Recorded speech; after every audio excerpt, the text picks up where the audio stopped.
Sige po, tayo po ay magsitayo. Atin pong buksan yung ating mga Bible sa Luke chapter 9, verse 43 to 50. Luke chapter 9, verse 43 to 50. Ang ating pong text ngayong gabi. Pagpapatuloy po nung preaching ni Brother Andre last Sunday. Sige po, kung nandiyan na po lahat. Say amen kung nandiyan na po lahat. Mabasahin ko po yung verse 43. Kayo po dun sa susunod na verse, sa verse 44. Hanggang makarating po tayo sa verse 50, basahin po natin ng sabay-sabay. Sige po, sabi po dyan sa verse 43. And they were all amazed at the mighty power of God. But while they wondered everyone at all things which Jesus did, he said unto his disciples,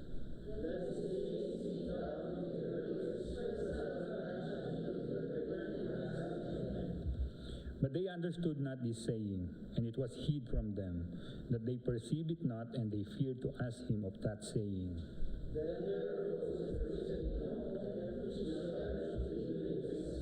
Verse 47, And Jesus, perceiving the thought of their heart, took a child and set him by him.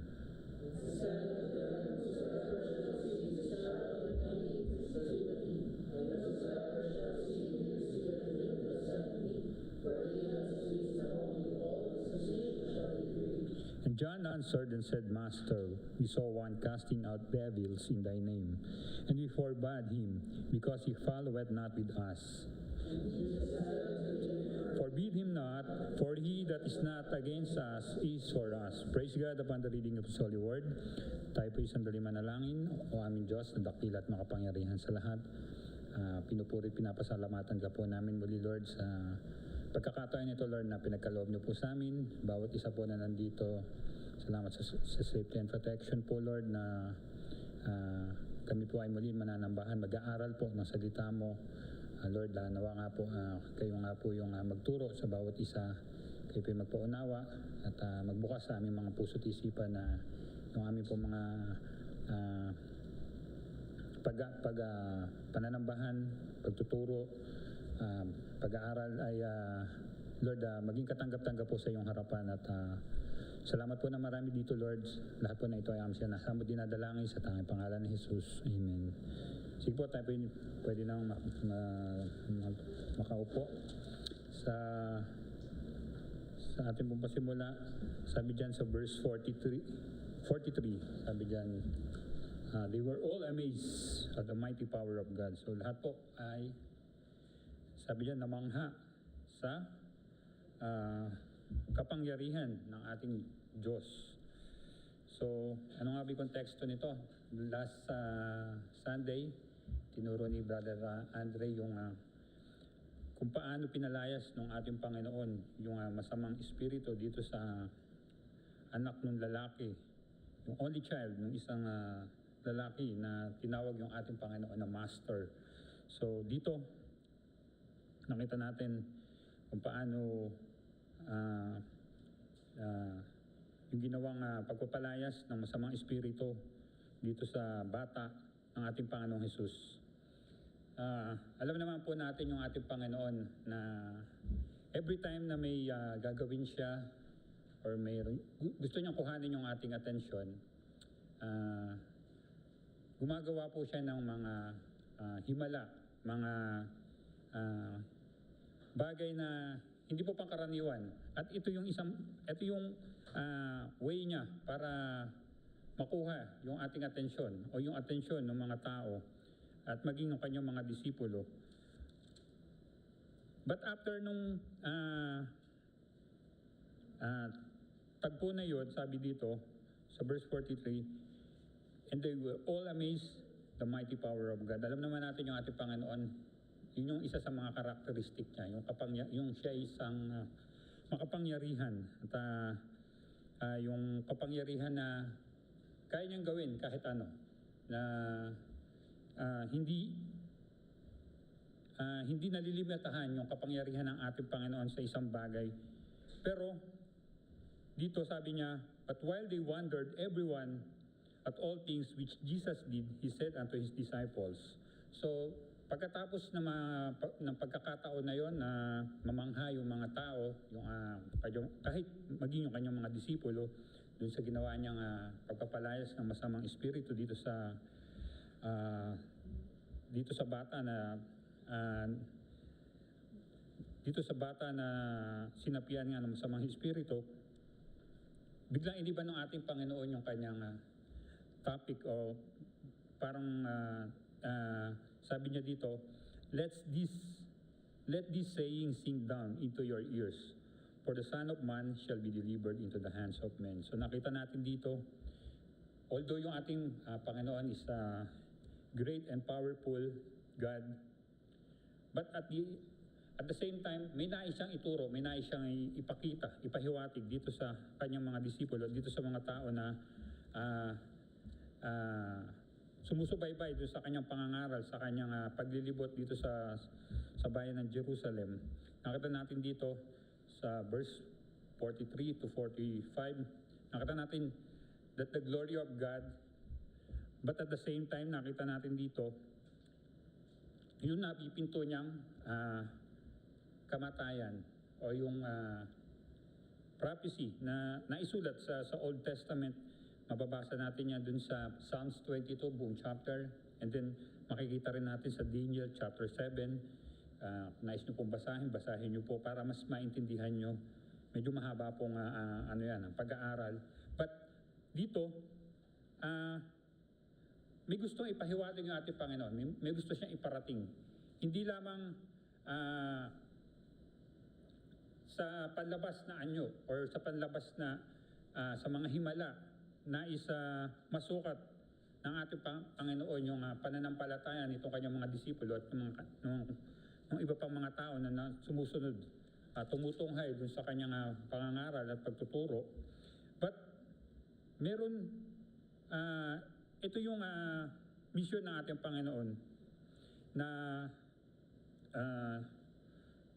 yun nga, yung alam naman natin that yung buod ng gospel is yung kamatayan ng ating Panginoon. Kamatayan niya, yung burial niya, at yung muli niyang pagkabuhay. So, dito sa chapter 9, nakita natin ilang beses, di ba, nung sa Transfiguration, nakita natin kung paano nag-usap ang ating Panginoon, kausap niya si Moses, tsaka si Elijah, about yung napipinto niyang kamatayan. At dito muli, sa verse 44, muli, nagpahiwatig siya sa kanyang mga tagasunod, sa kanyang mga disipulo. Sabi niya dito, let this saying sink down into your ears, for the Son of Man shall be delivered into the hands of men. So, yun, yung nais iparating ng ating Panginoon dito sa kanyang mga tagasunod, na siya inilarawan niya yung kanyang sarili bilang Son of Man dito, which mababasa nga natin sa Daniel chapter 7. At siya ay mahuhulog sa kamay ng tao, or siya ay ibebetray ng mga tao, which sa mga susunod na chapter ng gospel ng Luke, Matthew, Mark, Luke, dyan makikita natin kung paano nga ba siya mamatay sa kamay ng tao at mamatay sa krus ng Kalbaryo. So, sabi dyan sa verse 45, but they understood not his saying, and it was hid from them that they perceived it not, and they feared to ask him of that saying. So, yung kanyang mga tagasunod, yung kanyang mga disciples, yung kanyang mga apostles, parang they were spiritually blind.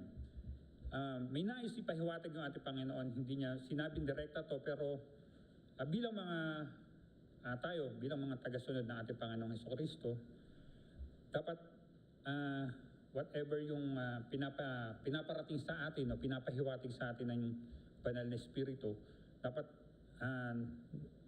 na nakukuha natin to at hindi tayo nagbubulag-bulagan dun sa katotohanan na nais iparating sa atin ng Panginoon, which in this case, itong kanyang mga disipulo, sabi dyan, but they understood not this saying. So hindi nila naiintindihan. Nagkakaroon sila ng pagtatalo sa kanilang isipan, nagkakaroon sila ng marahil yung tagapagligtas na kanilang hinihintay is yung someone na parang kung i-illustrate natin yung knight and shining armor, yung magliligtas sa kanila sa kamay, sa kawal ng mga Romano, yung matipuno, ipagtatanggol sila na may sandata. But ang Panginoon na naririto sa kanilang harapan ay handang mamatay para sa kaligtasan ng sangkatauhan. At ito yung nais o gusto iparating ng ating Panginoon sa kanyang mga disipulo.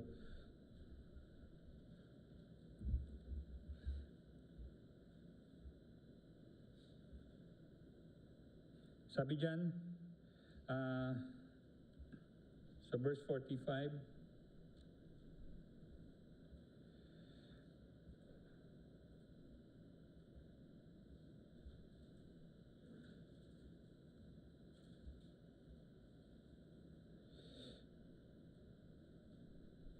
yun, hindi nga nila matanggap na yung Mesayas na paparating o yung Mesayas sa kanilang harapan ay handang magdusa para sa kasalanan ng sanlibutan, para sa kasalanan natin ng mga taga-sunod niya.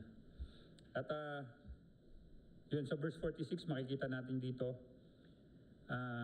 then there arose a reasoning among them, which of them should be greatest. And Jesus, perceiving the thought of their heart, took a child and sat by him. So nakita, sa verse 46, yung pahiwatig na to ng ating Panginoon na siya ay, o yung Son of Man ay malapit ng or mahuhulog sa kamay ng tao, is parang nagpapaalam na nga ang ating Panginoon. But itong may mga pumasok sa isipan ng kanyang mga disipulo na ano ang sabi nila dito, then there arose a reasoning among them, which of them should be greatest. So parang we can say na parang sa magkakapatid, kung may nanay or may magulang na malapit ng mamatay, nasa bedridden na po, at yung mga anak maganais ng paghati-hatian yung mana nila. Kanino mapupunta yung ganito, kanino mapupunta yung ganitong parte. Di ba dapat sa panganay or dapat dun sa mas matanda. So ito yung parang naging reasoning or naging kaisipan ng mga disipulo niya. At nakita to ng ating Panginoon. Yung kanilang nabasa ng ating Panginoon yung mga nasa loob nila. At dito sabi dito sa talata na to, the thought of their heart, and Jesus, perceiving the thought of their heart, took a child and sat by him, and said unto them, whosoever shall receive his child in my name, receive me, and whosoever shall receive me, receiveth him that sent me. For he is the least among you, all the same shall be great. So, kumuha po ang ating Panginoon ng isang bata na sumisimbolo sa kumaga sa lipunan, wala siyang rango, wala siyang posisyon or wala siyang rights bilang isang bata. At dito ang ating Panginoon inihalatudad yung pagiging greatest sa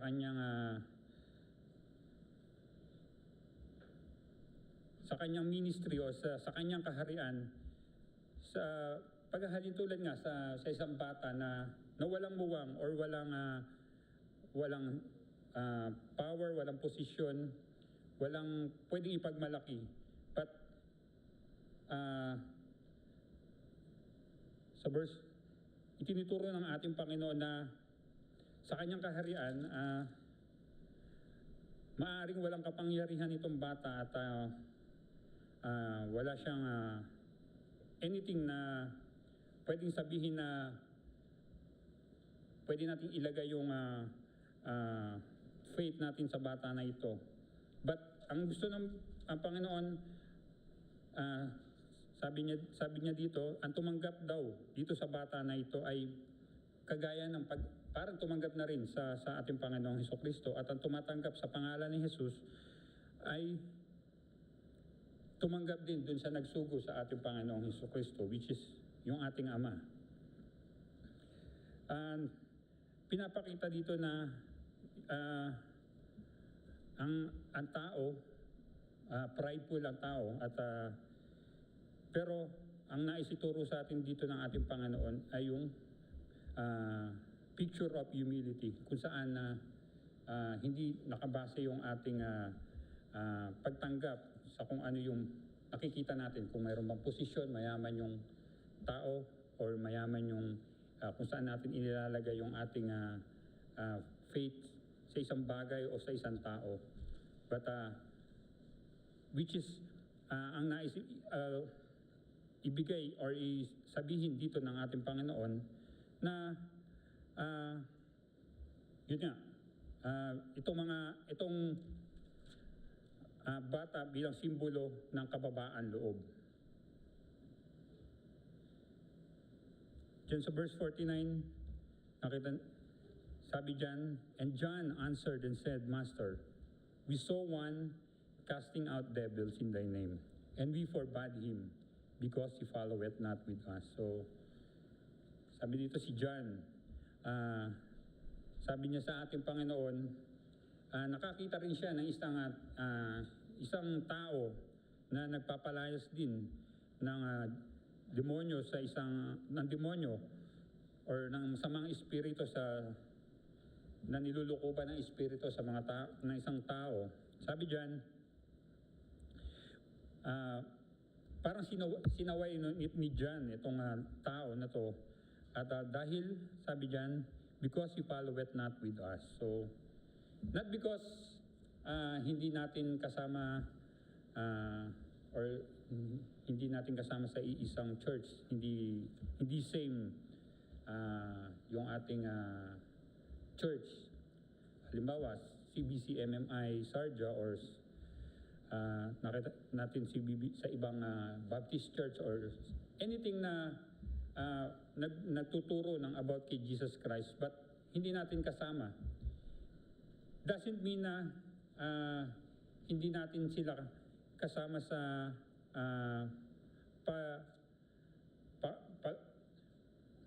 hindi natin sila kasama sa pagbabahagi ng salita ng Panginoon, na sinabi naman dito, casting out devils in thy name. So, sa pangalan pa rin, ginagamit pa rin yung pangalan ng ating Panginoong Hesukristo, na maaaring hindi natin sila kasama sa loob ng church na ito, or hindi natin ka-fellowship.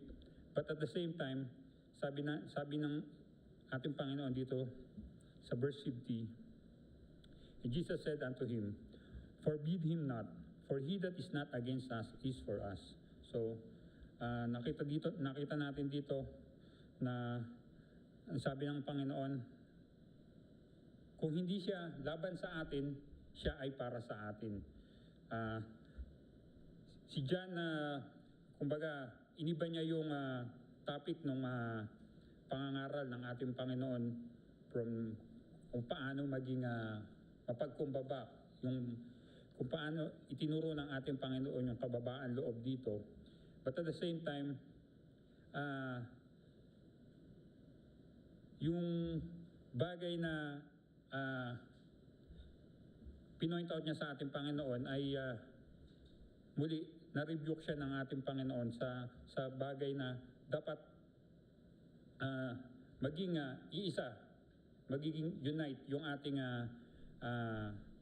kaisipan when it comes to sa pangangaral or sa parehas ng mission ng ating Panginoon Hesukristo, na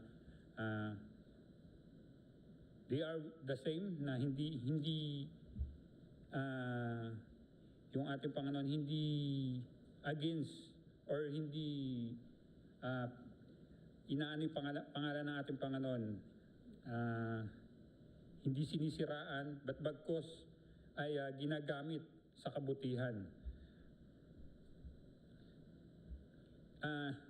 Isa itong aral na nais na ating Panginoon na bilang kanyang mga tagasunod na yung ministry walang exclusivity, hindi para sa ating baptist lamang yung kaligtasan. Tinuturo sa atin ng Panginoon na ang kaligtasan ay para sa lahat at lahat ng nais maligtas ay kailangan manampalataya sa pangalan ni Jesucristo lamang. At dito nakita natin na yun nga sa verse 50 sabi ng ating Panginoon, and Jesus said unto him, forbid him not, for he that is not against us is for us.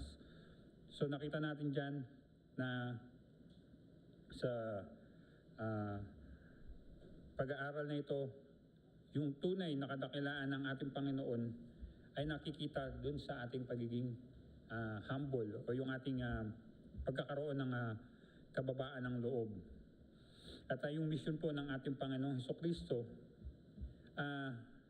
ay hindi lamang dun sa kung ano yung nakikita nung panlabas na o yung nakikitang panlabas lamang natin, yung mga himala na ginawa niya, yung mga pagpapagaling, pagpapalayas ng masamang espiritu, at even yung pagpapakain sa 5,000. But ang nais ng ating Panginoon is yung mas lubusan nating maintindihan kung bakit yung kanyang kamatayan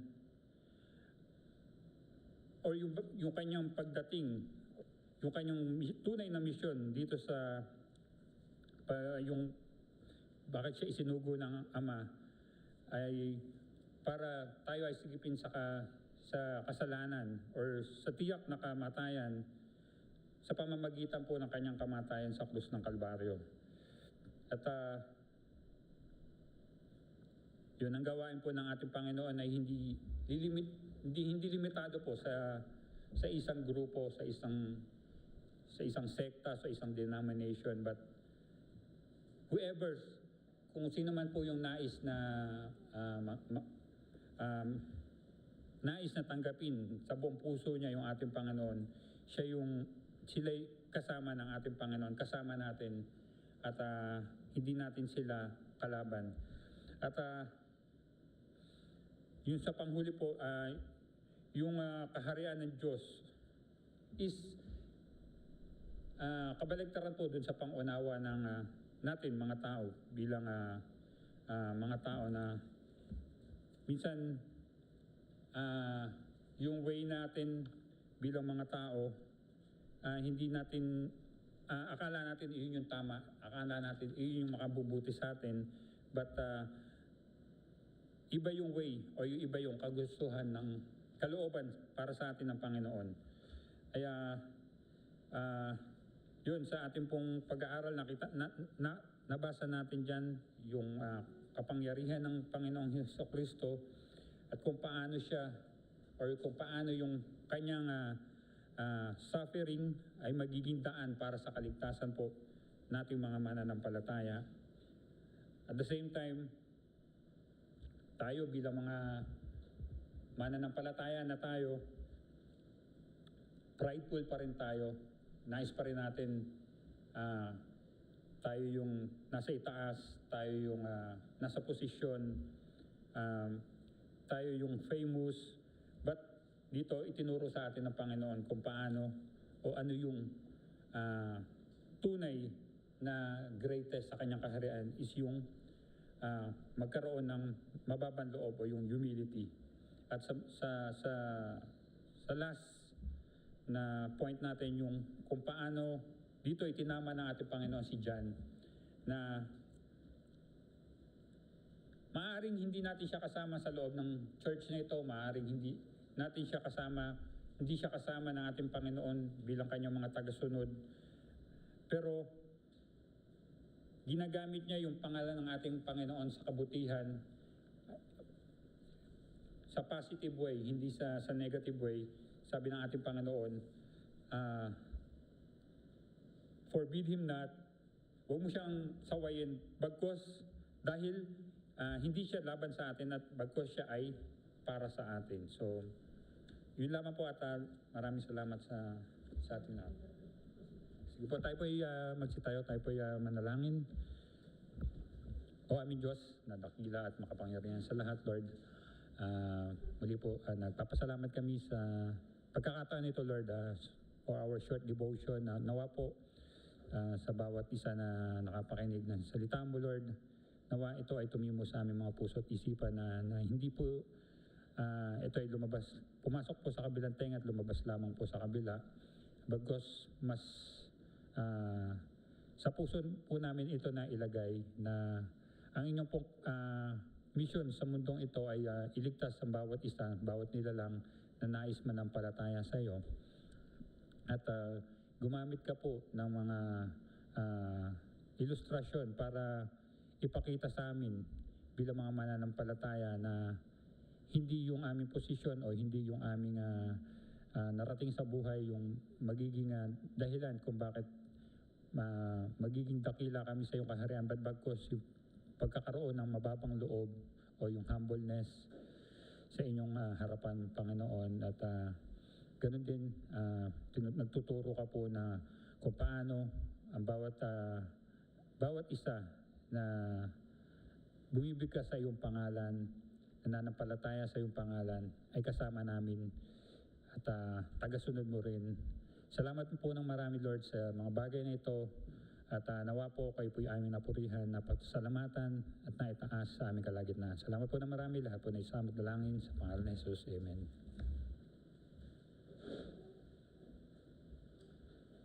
Okay, you may be seated first. So, yung tinuturo sa atin dito ng Panginoon ay no matter yung ginagawa mo ngayon sa Diyos, kung marami ka mang ginagawa, hindi yun magiging dahilan na magkakaroon ka ng rank sa langit. Okay? Ang aim natin ay reward. Hindi rank. Hindi posisyon sa langit. Wala nang posisyon sa langit eh. Diyos lang ang may posisyon, di ba? Kasi papasok dyan kasi yung mga sinabi ng mga disipulo. Yung sino yung uupo sa kaliwa o kanan ng Panginoon. Pero wala nang posisyon sa langit. Wala nang posisyon na pinag-uusapan dito. At ito yung nagtuturo ang Panginoon. Sabi ng ating ng passage, sabi ng speaker natin, yung kababaan ng puso. Kung marami tayong ginagawa, wag tayong magkaroon ng sarili nating theology, yung apology. Okay? Apology. Ako lagi. Ako yung ganito, ako yung choir conductor, ako yung song leader. Hindi yun ang pinagbabasihan natin dito. Okay? Ang tinuturo sa atin ng Diyos ay kung ano man yung ginagawa mo, gawin mo ng buong puso. At gawin mong walang pagmamayabang. Okay? Sa trabaho lang yun. Pero even sa trabaho, ang isa tinuturo sa atin doon, humility. Hindi yung posisyon. Okay? So, ulitin ko, walang hierarchical sa langit. Walang ranking sa langit. Okay? Kung ginagawa mo yung kalooban ng Panginoon na may buong puso, kaluluwa at ang lakas mo, ang ulitin ko, ang aim natin isa pa, yung reward. Ano yung reward? Okay? So, that's the aim should be, not the position. Kahit na deacon ka pa, pastor ka pa, leader ka pa, ikaw na lahat ng gumagawa sa church, hindi dahilan yun para magkaroon ka ng posisyon.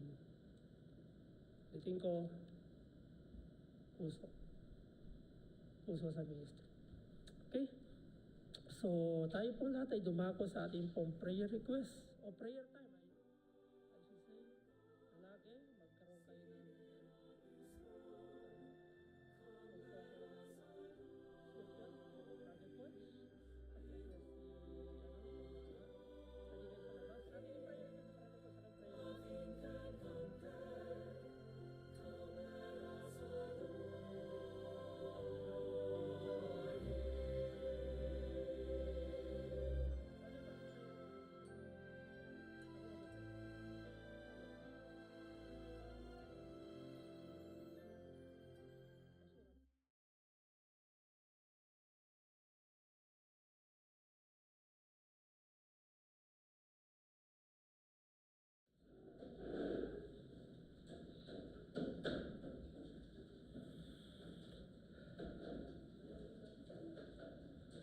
So, paki-display niya yung prayer request ng Kuwait.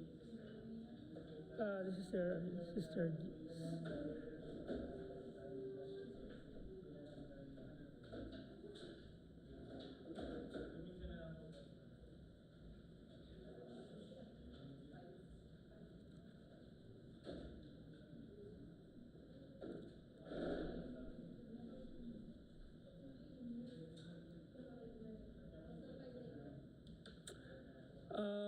how many?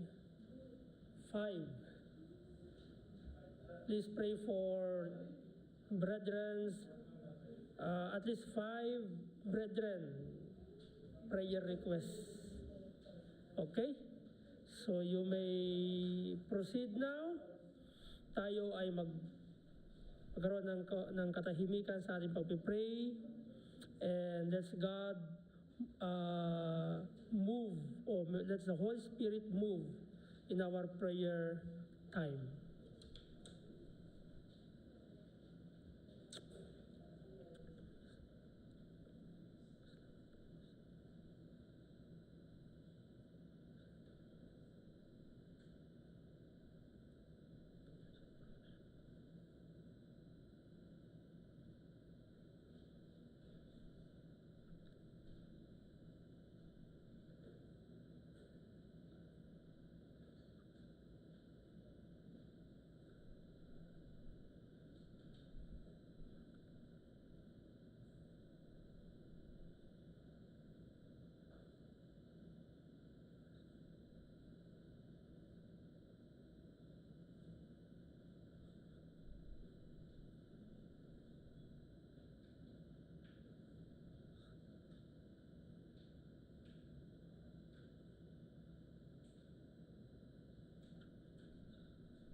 Salamat po, Panginoon Diyos, sa pagkakataon na ito.